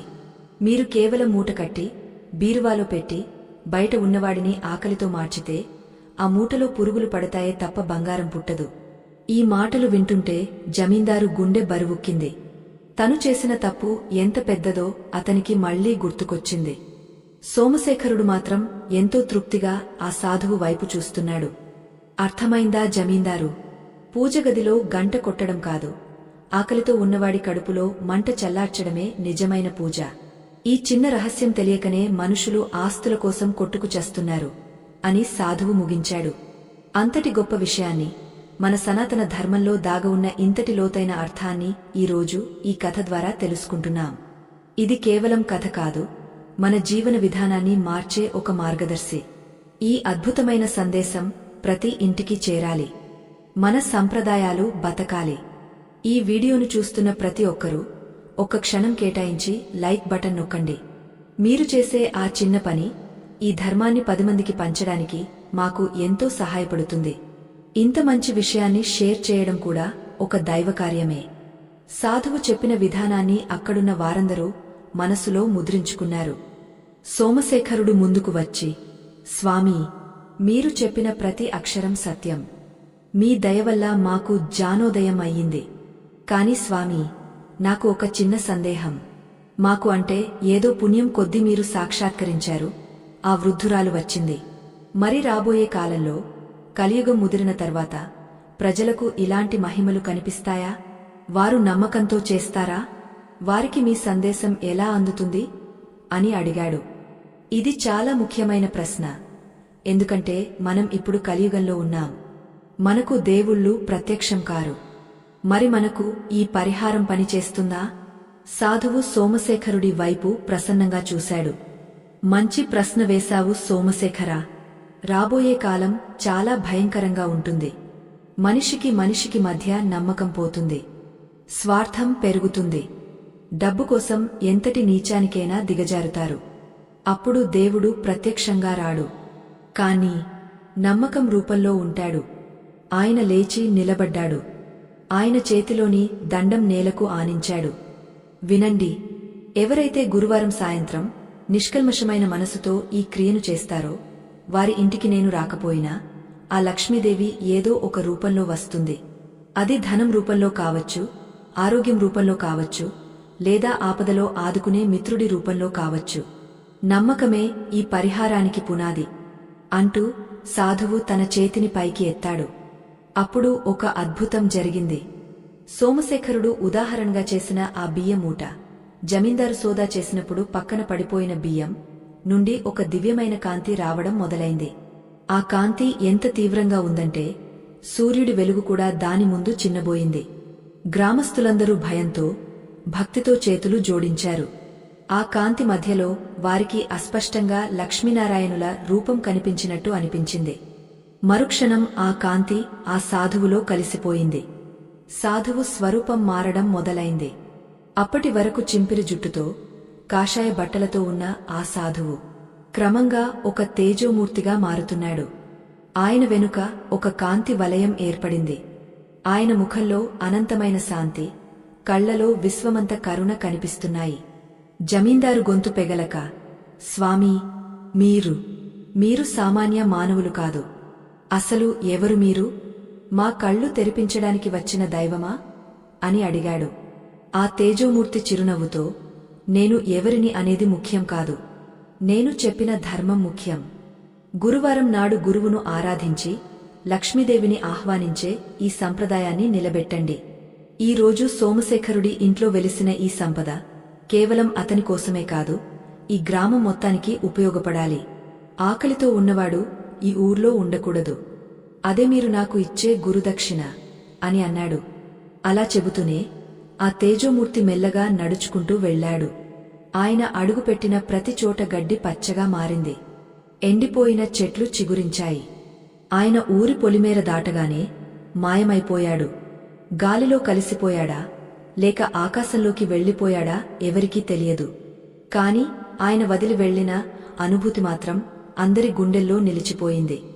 ఆ రోజు నుండి ఆ గ్రామం రూపురేఖలే మారిపోయాయి. సోమశేఖరుడు తనకు దొరికిన బంగారు నాణేలతో ఒక పెద్ద అన్నదాన సత్రం కట్టించాడు. జమీందారు కూడా మారిపోయాడు. తనకున్న ఆస్తిలో సగభాగం పేదల కోసం రాసిచ్చాడు. ప్రతి గురువారం ఆ ఊర్లో పండగ వాతావరణం నెలకొనేది. ప్రతి ఇంటి నుండి సాయంత్రం వేళ దీపాల వెలుగులో అగరవత్తుల సువాసనలు వచ్చేవి. ప్రతి ఒక్కరూ తమ శక్తి కొద్ది గుప్పెడు బియ్యంతో లక్ష్మీ పూజ చేసేవారు. అంతకంటే ముఖ్యంగా గుప్పెడు అన్నం దానం చేసేవారు. అక్కడితో కథ ముగిసిపోలేదు. సోమశేఖరుడి జీవితంలో జరిగిన ఈ సంఘటన తరతరాలుగా ఒక ఆచారంగా మారింది. ఆచారమే ఈరోజు మనం చెప్పుకుంటున్న ఈ పరిహారం. కానీ మీకు ఒక సందేహం రావచ్చు, ఇది కథ కదా, నిజ జీవితంలో ఇది నిజంగా జరుగుతుందా అని. దీనికి సమాధానం చెప్పడానికే నేను చివర్లో ఒక చిన్న నిజ జీవిత ఉదాహరణ చెప్పబోతున్నాను. ఇది వింటే మీ రోమాలు నిక్కబొడుచుకుంటాయి. ఈ పరిహారం ఎంత శక్తివంతమైనదో మీకు అర్థమవుతుంది. ఆ ఉదాహరణ ఏమిటి? సోమశేఖరుడి తర్వాత తరాల వారు ఈ సంపదను ఎలా కాపాడుకున్నారు? మనం ఈ రోజుల్లో దీన్ని పాటిస్తే నిజంగానే కోట్లు సంపాదిస్తామా? ఈ ఆఖరి ఘట్టం ఈ వీడియోకి ఒక సంపూర్ణమైన ముగింపును ఇవ్వబోతోంది. ఆ ఉదాహరణ ఏమిటి? సోమశేఖరుడి తర్వాత తరాల వారు ఈ సంపదను ఎలా కాపాడుకున్నారు? మనం ఈ రోజుల్లో దీన్ని పాటిస్తే నిజంగానే కోట్లు సంపాదిస్తామా? ఈ ప్రశ్నలు మీలో చాలామందికి ఉదయించి ఉంటాయి. ఎందుకంటే మనం బతుకుతున్నది కలియుగం. ఇక్కడ కళ్లకు కనిపించేదే నమ్ముతాం. పురాణాల్లో, కథల్లో జరిగే అద్భుతాలు నిజ జీవితంలో జరుగుతాయా అని అనుమానం రావడం సహజం.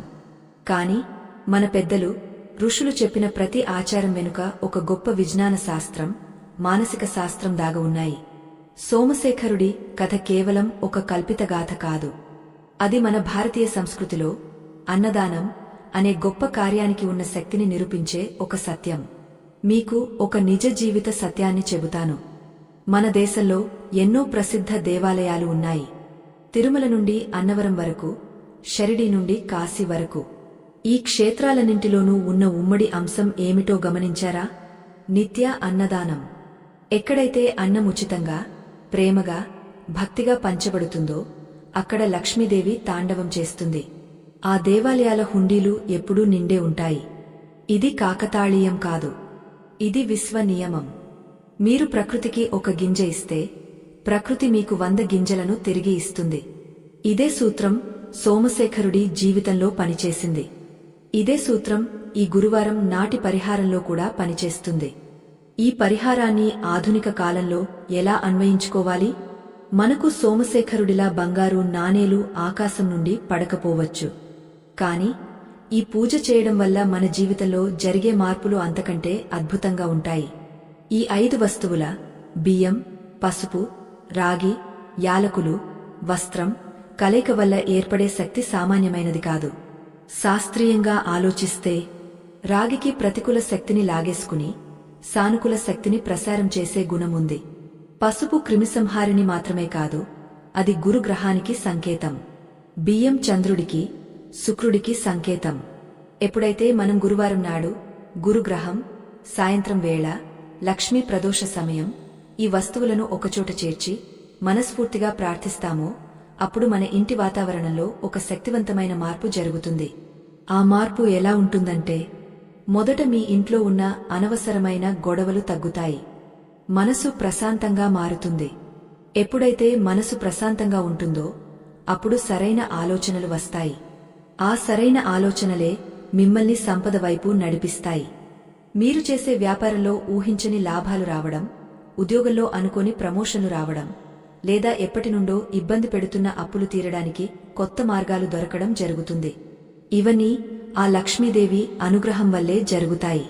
ధనం అంటే కేవలం నోట్ల కట్టలు కాదు. ఆరోగ్యం, ఆనందం, కుటుంబంలో సంతోషం ఇవన్నీ లక్ష్మీ స్వరూపాలే. సోమశేఖరుడి తర్వాతి తరాల వారి గురించి ఆశ్చర్యకరమైన విషయం ఏమిటంటే, ఆ గ్రామంలో ఆ వంశస్థులు ఇప్పటికీ ఉన్నారు.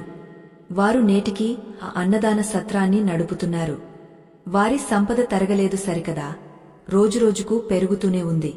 వారి విజయ రహస్యమని ఎవరిని అడిగినా వారు చెప్పేది ఒక్కటే మాట: మా పూర్వీకుడు సోమశేఖరుడు నేర్పిన పాణ్యం మనం తినే ముందు మరొకరికి పెట్టు.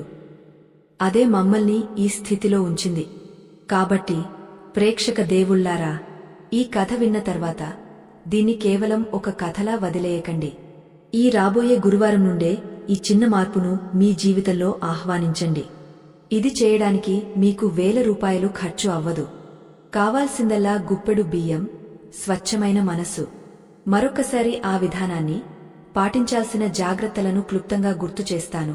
జాగ్రత్తగా గమనించండి. సమయం: ప్రతి గురువారం సాయంత్రం దీపారాధన చేసిన తర్వాత. వస్తువులు: విరగని బియ్యం, గుప్పెడు, ఒక పసుపు కొమ్ము, ఒక రాగ నాణెం, 2 యాలకులు, పసుపు లేదా ఎర్రటి వస్త్రం. క్రియ: పూజా మందిరంలో కూర్చుని ఆ వస్తువులను చేతిలో పట్టుకుని ఓం శ్రీం హ్రీం శ్రీ మహాలక్ష్మే నమః అని 11 సార్లు జపించి మూట కట్టాలి. స్థానం: ఆ మూటను బియ్యం డబ్బాలోగాని బీరువాలోగాని పెట్టాలి. మార్పిడి: తర్వాతి గురువారం ఆ పాత బియ్యాన్ని తీసి వండుకుని తినాలి. కుటుంబ సభ్యులు మాత్రమే. పసుపు, నాణెం, యాలకులు మళ్లీ వాడవచ్చు. కొత్త బియ్యం వేసి మళ్లీ మూట కట్టాలి. కీలక నియమం: ఆ రోజు ఖచ్చితంగా ఏదో ఒక రూపంలో మనిషికి లేదా పశుపక్ష్యాదులకు అన్నం పెట్టాలి. ఇక్కడ మీకు ఒక సందేహం రావచ్చు: మాకు అన్నం పెట్టే స్తోమత లేదండి, మేమే కష్టాల్లో ఉన్నాం అని. గుర్తుంచుకోండి, దానానికి ధనంతో పనిలేదు, గుణంతో పని. మీ దగ్గర ఉన్న దాంట్లో ఒక్క ముద్ద పక్కన పెట్టినా అది దానమే. కాకికి పిడికెడు మెతుకులు వేసినా అది అన్నదానమే. చీమలకు పంచదార వేసినా అది జీవకారుణ్యమే. ప్రకృతి మీరు ఎంత ఇచ్చారు అని చూడదు, ఏ భావంతో ఇచ్చారు అని చూస్తుంది. సోమశేఖరుడికి జమీందారుకు మధ్య ఉన్న తేడా అదే. జమీందారు దగ్గర కొండంత అన్నముంది, కాని పెట్టే మనసు లేదు. సోమశేఖరుడి దగ్గర పిడికెడు అన్నముంది, కాని పంచుకునే సంస్కారముంది. చివరకు గెలిచింది ఎవరు? పిడికెడు అన్నమున్నవాడే కదా. మీ పరిస్థితి ఇప్పుడు ఎలా ఉన్నా, మీరు అప్పుల్లో ఉన్నా, కష్టాల్లో ఉన్నా, ఈ వారం నుండి ఈ చిన్న ప్రయత్నం చేయండి. ఆ తల్లిని నమ్మి ముందడుగు వేయండి. ఖచ్చితంగా మీ తలరాత మారుతుంది. చీకటి ఎప్పుడూ శాశ్వతం కాదు. సూర్యోదయం అయ్యాక చీకటి పారిపోవాల్సిందే. మీ జీవితంలో కూడా వెలుగులు నింపే ఆ సూర్యోదయం ఈ గురువారమే కావచ్చు. ఈ కథ ద్వారా, ఈ పరిహారం ద్వారా మా ఉద్దేశ్యం ఒక్కటే: మన సనాతన ధర్మంలోని గొప్పతనాన్ని, మన ఆచారాల్లోని పరమార్థాన్ని అందరికీ తెలియజేయడం. మన పూర్వీకులు ఏదీ ఊరికే చెప్పలేదు. ప్రతి ఆచారం వెనుక మన మేలు కోరే ఒక గొప్ప ఉద్దేశ్యముంది. అది మర్చిపోవడం వల్లే మనం ఈరోజు మానసిక ఒత్తిళ్లతో, ఆర్థిక సమస్యలతో సతమతమవుతున్నాం. మళ్లీ మన మూలాల్లోకి వెళ్దాం. మళ్లీ ఆ ధర్మాన్ని పట్టుకుందాం. ధర్మో రక్షతి రక్షితః. ధర్మాన్ని మనం కాపాడితే ఆ ధర్మం మనల్ని కాపాడుతుంది. మేము ఎంతో పరిశోధించి పురాణాల సారాంశాన్ని తీసుకుని మీకు అర్థమయ్యే రీతిలో ఈ కథనాన్ని అందించాం. ఈ కథ రాయడంలో మీకు చేరవేయడంలో మా శ్రమ, మా తపన దాగ ఉన్నాయి.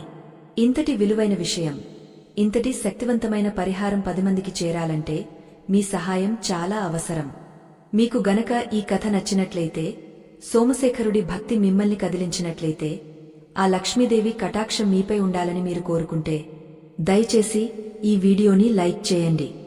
మీరు ఇచ్చే ఒక్క లైక్ ఈ వీడియోను యూట్యూబ్ ద్వారా మరింత మందికి చేరుస్తుంది. ఎవరికో ఒకరికి ఈ విషయం తెలిసి వారి కష్టాలు తీరితే ఆ పుణ్యంలో మీకు భాగముంటుంది కదా. మంచిని పంచడం కూడా ఒక యజ్ఞమే. అలాగే ఇలాంటి మరిన్ని అద్భుతమైన ఆధ్యాత్మిక కథలు, పురాణ రహస్యాలు, జ్యోతిష పరిహారాలు, ధర్మ సూక్ష్మాలు తెలుసుకోవడం కోసం మా ఛానల్కు తప్పకుండా చందాదారులుగా చేరండి. సబ్స్క్రైబ్ చేసుకోండి. పక్కనే ఉన్న గంట సింబల్ని నొక్కితే మేము వీడియో పెట్టగానే మీకు వెంటనే తెలుస్తుంది. ఏ మంచి విషయాన్ని కూడా మీరు మిస్ అవ్వకుండా ఉంటారు. మీ మనసులో ఏమైనా సందేహాలు ఉన్నా లేదా ఈ పరిహారం గురించి మీ అనుభవాలను పంచుకోవాలన్నా కింద కామెంట్ రూపంలో మాకు తెలియజేయండి. ఓం మహాలక్ష్మే నమః అని ఒక్కసారి కామెంట్ చేసి ఆ తల్లిని స్మరించుకోండి. నామస్మరణం కూడా కోటి పూజలతో సమానం. చివరగా ఒక్క మాట, ధనం ముఖ్యం, కానీ ధర్మం అంతకంటే ముఖ్యం. ప్రార్థన ముఖ్యం, కానీ ప్రయత్నం అంతకంటే ముఖ్యం. పూజ ముఖ్యం, కానీ సేవ అంతకంటే ముఖ్యం. సోమశేఖరుడి కథ మనకు నేర్పింది ఇదే. ఆ తల్లి ఆశీస్సులు మీ అందరిపైనా సదా ఉండాలని, మీ ఇల్లు సిరిసంపదలతో, ఆయురారోగ్యాలతో వర్ధిల్లాలని మనస్ఫూర్తిగా కోరుకుంటూ స్వస్తి. సర్వే జనా సుఖినో భవంతు. లోకా సమస్తా సుఖినో భవంతు. ఓం శాంతిన్హ శాంతిన్హ శాంతిన్హ.